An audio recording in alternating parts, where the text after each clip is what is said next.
Hello students, welcome to Biology World. I am Priyanka Shoran. In previous video, we have studied about the diatom, that is a class of kingdom Protista. Diatoms के general characters, diatom जो important point है that is the diatomaceous earth, कीजल गुड़, ये हम लोगों ने previous videos में discuss कर लिया था. आज की जो video है that is based on the dinoflagellates and the euglenoids. जो आज हम लोग पढ़ेंगे डाइनोफ्लैजिलेट्स के कैरेक्टर्स और यूग्लिना के बारे में, यूग्लिनॉइड्स के बारे में. डाइनोफ्लैजिलेट्स ऐसे प्रोटिस्ट हैं जिनमें दो फ्लैजिला प्रेजेंट रहता है. क्या है? They have two flagella. Now what is flagella? बेटा फ्लैजिला एक हेयर लाइक स्ट्रक्चर है. ठीक है, एक हेयर लाइक स्ट्रक्चर है जो मूवमेंट में हेल्प करता है. ठीक है, सीलिया थोड़े छोटे होते हैं और उनका जो बड़ा पार्ट है दैट इज द फ्लैजिला जो मूवमेंट में हेल्प करता है. Dinoflagellates are unicellular, single cell organisms हैं और मोटाइल हैं. हमने पहले ही डिस्कस कर लिया, नाम बता रहे डाइनोफ्लैजिलेट्स मतलब दो flagella.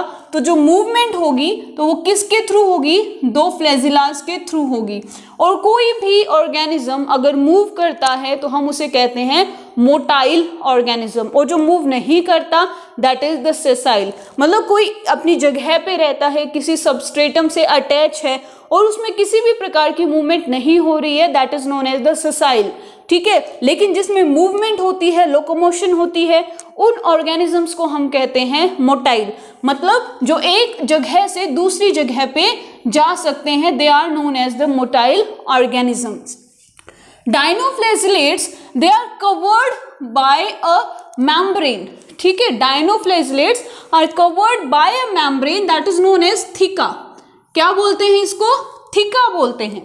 We can say that dinoflagellates are enclosed in a theca and this theca is made up of cellulose and pectin.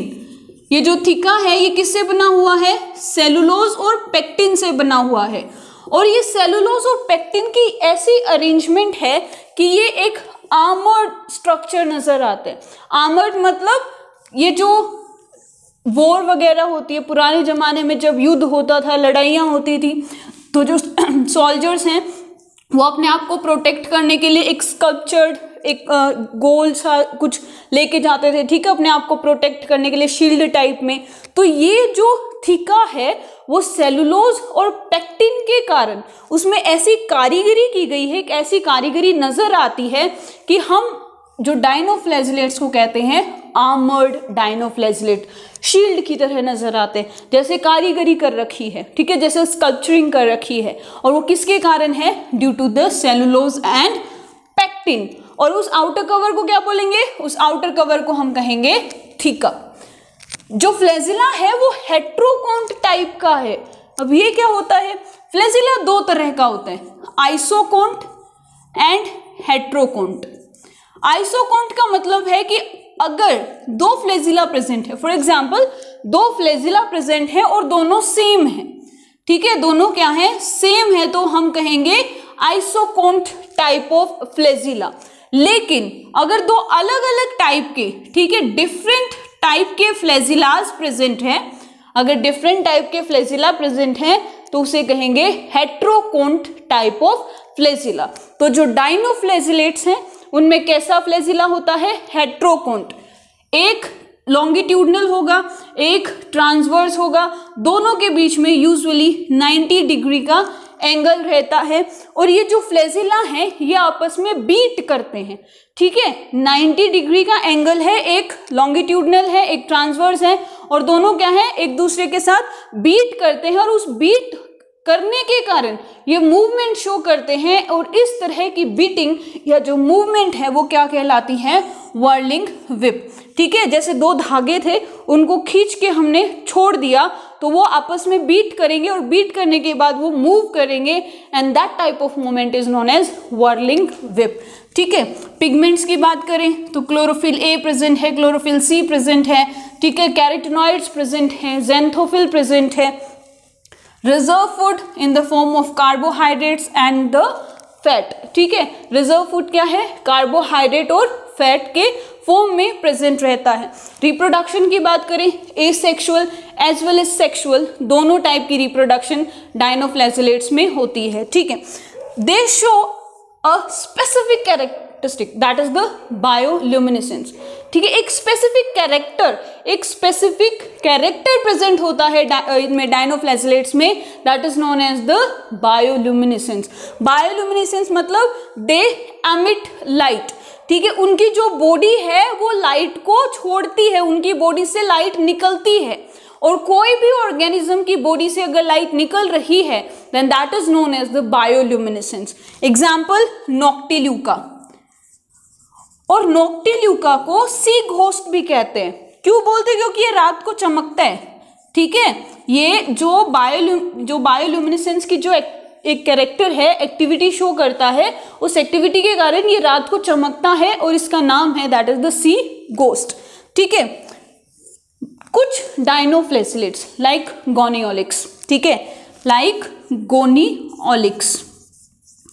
जो गोनियोलिक्स है वो एक टाइप का टॉक्सिन, जहर प्रोड्यूस करता है जिसको बोलते हैं सेक्सीटोक्सिन। ठीक है, और ये जो सेक्सीटोक्सिन है ये ह्यूमंस के लिए, जो अदर मेराइन एनिमल्स हैं उन सब के लिए क्या है, इट इज डेंजरस। लेकिन शेलफिश, अगर इसी टॉक्सिन को शेलफिश कंज्यूम करती है तो शेलफिश पे कोई भी असर नहीं होगा। लेकिन इस शेलफिश को अगर ह्यूमंस कंज्यूम करेंगे, ठीक है, इस शेलफिश को अगर ह्यूमंस कंज्यूम करेंगे then they will suffer from the paralysis. ठीक है, that is the paralytic shell poisoning. क्या है? Paralytic shell poisoning. शेलफिश ने कंज्यूम किया, कुछ नहीं हुआ, लेकिन जिस शेलफिश ने गोनियोलिक्स को खाया था, अब उस शेलफिश को अगर ह्यूमंस कंज्यूम करेंगे तो उनमें पैरालिसिस हो जाएगा and it can be fatal, death भी हो सकती है। ठीक है, they have next character that is the red tide. Red sea नहीं, रेड टाइड। ये मल्टीपल क्या है, इनमें डिवीजन होता है, और मल्टीपल डिवीजन के कारण जब लहरें आती हैं तो वो लहरें लाल रंग की नजर आती हैं, रेड कलर की नजर आती हैं, और उन टाइड्स को हम कहते हैं that is the red tide. चलो कमेंट बॉक्स में मुझे आंसर दो कि रेड सी किसके कारण है। ठीक है, चाहे सिंपल उसकी क्लास लिख दो, अगर स्पीसीज लिख सकते हो तो then it's good, but you have to tell me कि रेड सी किसके कारण है। तो red tide due to the multiple division of the gonyaulax या जिम्नोडियम। ठीक है, जिम्नोडियम या गोनियोलिक्स की मल्टीपल डिवीजन्स के कारण जैसे लहरें आएंगी तो वो लहरों के साथ वो मूव करेगा, तो वो जो वेव्स हैं वो रेड कलर की नजर आएंगी। ठीक है, तो ये था डायनोफ्लैजिलेट्स के बारे में। दो फ्लैजिला हैं, ठीक है, आर्मर्ड स्ट्रक्चर है। क्यों? क्योंकि थीका के कारण। ठीक है, बायोल्यूमिनेसेंस की एक्टिविटी, इनमें कैरेक्टर है, एक्टिविटी शो करते हैं। Next is the euglenoids. Euglenoids example euglena, specific है। क्यों है? Because they show the mixotrophic type of nutrition. मतलब इनमें ऑटोट्रोपिक भी है ये और हेट्रोट्रोपिक भी है, अपना खाना खुद भी बनाते हैं और दूसरों पे भी डिपेंड करते हैं। कैसे? Depending upon the environmental conditions. They are unicellular, single cell organisms हैं, सेल वॉल नहीं होती, लेकिन जिस आउटर कवरिंग से ये कवर्ड रहते हैं that is known as pellicle. क्या बोलते हैं उसको? पेलिकल। यूग्लिना में सेल वॉल नहीं होती है, लेकिन जिस आउटर कवरिंग से ये कवर्ड रहते हैं उसको बोलते हैं पेलिकल। जो इनमें मूवमेंट होती है वो किसके कारण होती है? Single flagella. ठीक है, यूग्लिनॉइड्स के अंदर जो मूवमेंट होती है वो सिंगल फ्लैजिला, एक ही फ्लैजिला है। ठीक है, और उस फ्लैजिला में के कारण मूवमेंट होती है। ठीक है, यहां पर अगर दो, लेट सपोज, ठीक है, डिफरेंट आइसोकोन टाइप का फ्लैजिला है, we can use a term that is isokont flagella. वहां क्या था डायनोफ्लैजिलेट्स में? हेट्रोकोन्ट।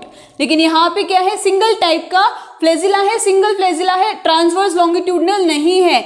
लेकिन जब दो फ्लैजिलास मतलब ये आपस में ज्वाइन करेंगे तो that area is known as the paraflagellar bodies. और ये जो पैराफ्लैजिलर बॉडीज हैं, ठीक है, यहाँ पर एक आई स्पॉट प्रेजेंट रहता है जो क्या है? फोटो सेंसिटिव है। क्या है? फोटो सेंसिटिव, मतलब आंखों की तरह काम करता है, आईज नहीं होती, फोटो सेंसिटिव है, लाइट के लिए सेंसिटिव है, and that is known as the eye spot. And इस आई स्पॉट में रेड ऑरेंज पिगमेंट प्रेजेंट रहती है, that is known as the astaxanthin. क्या बोलते हैं इसको? एस्टाजेंथिन। सिंगल टाइप का फ्लैजिला प्रेजेंट है, ठीक है। और ये फ्लैजिला मतलब जब दो फ्लैजिलाज आपस में ज्वाइन करते हैं उस एरिया को कहते हैं पैराफ्लैजिलर बॉडी। क्या बोलते हैं? पैराफ्लैजिलर बॉडी। और ये जो पैराफ्लैजिलर बॉडीज है यहाँ पे आई स्पॉट प्रेजेंट रहता है जिसमें फोटोसेंसिटिव पिगमेंट्स प्रेजेंट रहते हैं। They have contractile vacuoles. क्या है इनमें? कॉन्ट्रैक्टाइल वैक्यूल्स हैं जो ओस्मो रेगुलेशन में हेल्प करते हैं। ओस्मो रेगुलेशन का क्या मतलब है?